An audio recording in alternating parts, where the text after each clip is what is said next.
നമസ്കാരം, സിറ്റി ന്യൂസിലേക്ക് സ്വാഗതം. ADM നവീൻ ബാബുവിന്റെ മരണം കോടതിയുടെ മേൽനോട്ടത്തിൽ അന്വേഷിക്കണം. പ്രക്ഷോഭ സമിതിയുടെ നേതൃത്വത്തിൽ കലക്ടറേറ്റ് ധർണ സംഘടിപ്പിച്ചു. ഡോക്ടർ ജിൻഡോ ജോൺ സമരം ഉദ്ഘാടനം ചെയ്തു. നവീൻ ബാബുവിന്റെ മരണം നടന്ന റൂമിലും വീട്ടിലും നടന്നിട്ടുണ്ടാവും ഞാൻ വിശ്വസിക്കുകയാണ്. അവിടെ ഒരു ആത്മഹത്യക്കുറിപ്പ് ഉണ്ടായിട്ടുണ്ടാവും.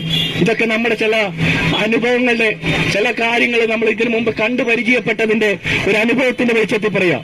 അത്രയും ഉന്നത വിദ്യാഭ്യാസമുള്ള, നിരന്തരം പുസ്തകം വായിക്കുന്ന, സമൂഹവുമായിട്ട് അത്രത്തോളം നന്നായിട്ട് ഇടപെടുവാൻ ശേഷിയുള്ള, അത്രത്തോളം നല്ല കാഴ്ചപ്പാടുള്ള ഒരു മനുഷ്യൻ, 33 വർഷത്തെ ഗവൺമെന്റ് സർവീസിൽ അഴിമതിയുടെ ഒരു കറപുരളാത്ത ഒരു മനുഷ്യൻ പെട്ടെന്നുണ്ടായ ഒരു മനോവിഷമത്തിന്റെ പേരിൽ ആത്മഹത്യ ചെയ്യുകയാണെങ്കിൽ അദ്ദേഹത്തെ കാത്ത് റെയിൽവേ സ്റ്റേഷനിൽ വന്നു നിൽക്കുന്ന ഭാര്യയോടും 2 പെൺമക്കളോടും ആ മനുഷ്യന് പറയാനായിട്ട് എന്തെങ്കിലും ഉണ്ടാവില്ലേ?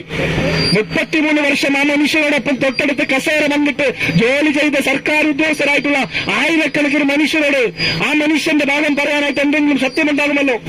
ആ സത്യമൊക്കെ എവിടെയായിരിക്കും അദ്ദേഹം കുറിച്ചിട്ടിരിക്കുക?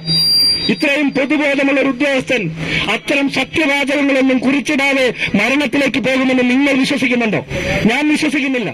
ADM നവീൻ ബാബുവിന്റെ മരണം കോടതിയുടെ മേൽനോട്ടത്തിൽ അന്വേഷിക്കുക, രാഷ്ട്രീയ മാഫിയ കൂട്ടുകെട്ടിനെതിരെ ജനമനസാക്ഷി ഉണരുക തുടങ്ങിയ ആവശ്യങ്ങൾ ഉന്നയിച്ചുകൊണ്ടാണ് പ്രക്ഷോഭ സമിതിയുടെ നേതൃത്വത്തിൽ കളക്ടറേറ്റിലേക്ക് ധർണ നടത്തിയത്. പ്രക്ഷോഭ സമിതി ചെയർമാൻ രാജൻ കോരമ്പത്ത് അധ്യക്ഷനായി. കൺവീനർ PT ഭാസ്കരൻ സ്വാഗതം പറഞ്ഞു. KC Umesh Babu, doctor D Surendranath, K Sunilkumar, Kasthuri Devan, advocate Ahmed Maniyoor, advocate Vinod Payyatta, TP Mohanan, Sadiq Uliyil, CA Ajeer, MK Jayarajan തുടങ്ങിയവർ സംസാരിച്ചു. News desk, city news. കൂടുതൽ വാർത്തകൾ അറിയുവാൻ സിറ്റി ചാനൽ വാട്സ്ആപ്പ് ഗ്രൂപ്പിൽ ജോയിൻ ചെയ്യുക. ഒപ്പം YouTube ചാനൽ സന്ദർശിക്കുക.